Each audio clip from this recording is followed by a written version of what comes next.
ప్రభుత్వ శాఖలు సుమారు 3 సంవత్సరాల నుంచి 5 సంవత్సరాల పాటు ఒకే చోట పనిచేసే వారిని చూస్తుంటాం. కానీ అవుట్ సోర్సింగ్ సిబ్బంది మాత్రం దశాబ్ద కాలాల పాటు ప్రభుత్వ శాఖలో ఒకే చోట పనిచేసే వారు ఉంటారు. అటువంటి కోవకు చెందిన వారే జంగారెడ్డిగూడెం నూరుపడకల ఆసుపత్రి ఉద్యోగి నౌషీద్ కార్యకలాపాలపై ఫిర్యాదులు అందడంతో బుధవారం అధికారులు విచారణ చేపట్టారు. వివిధ విభాగాల్లో పనిచేస్తున్న సిబ్బందిని పిలిచి విచారణ చేపట్టి వివరాలు సేకరించారు. నూజివీడుకు చెందిన వైద్యులు శ్రీనివాసరావు విచారణ అధికారిగా కీలక పాత్ర పోషిస్తున్నారు. ఉన్నతాధికారుల సూచనల మేరకు విచారణ చేపడుతున్నట్లు తెలిపారు. దాదాపు 13 సంవత్సరాలుగా నౌషీద్ ప్రభుత్వ నూరుపడకల ఆసుపత్రిలో విధులు నిర్వహిస్తున్నారు. నౌషీద్ పై వచ్చిన ఫిర్యాదుల కారణంగా విచారణ చేపడుతున్నట్లు, విచారణ పూర్తయిన తరువాత తదుపరి విషయాలు తెలియజేస్తామని, వైద్యులపై ఎటువంటి ఫిర్యాదు అందలేదని, కేవలం నౌషీద్ కార్యకలాపాలపైన వచ్చిన పలు ఆరోపణల గురించి విచారణ చేస్తున్నట్లు తెలిపారు.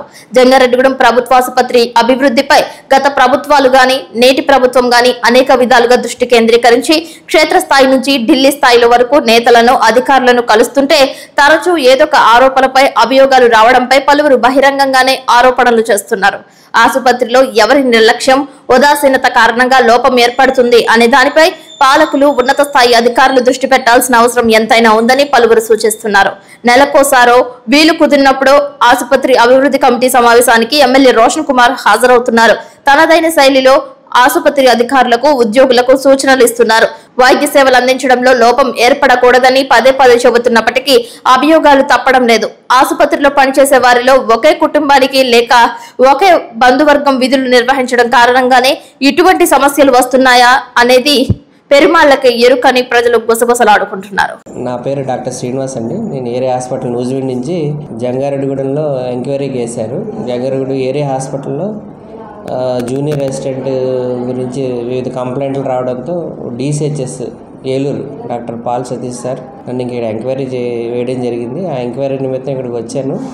ఎంక్వైరీ జరిగిన తర్వాత దాని తాలూకు అందరి దగ్గర ఎవిడెన్స్లు అవన్నీ తీసుకుని ఫైనల్ ఒపీనియన్ మన సార్కి DCHS ఏలూరు వారికి సబ్మిట్ చేయడం జరుగుతుంది. విభాగాలని కాదండి, జూనియర్ అసిస్టెంట్ మీద పలు కంప్లైంట్లు, అది ఆఫీస్ పరంగా అయితేనేవి, వివిధ సర్టిఫికేట్ల పరంగా అయితేనే, సాధారణ అయితేనేవి, వాటి మీద కంప్లైంట్ ఉండడం జరిగింది. దాని మీద ఎంక్వైరీ చేస్తున్నాను. చేసిన తర్వాత ఫైనల్ ఒపీనియన్ సార్కి సబ్మిట్ చేస్తాను, DCHS ఏలూరు వారికి. నా రిపోర్ట్ బేస్ చేసుకుని ఫర్దర్గా యాక్షన్ తీసుకుంటారు సార్. అదే నేను ఇంకా ఎంక్వైరీ ఆయన పిలవాలి, మాట్లాడాలి. నాకున్న సమాచారం అది అవుట్ సోర్సింగ్, ఆయనతో మాట్లాడాలి నేను.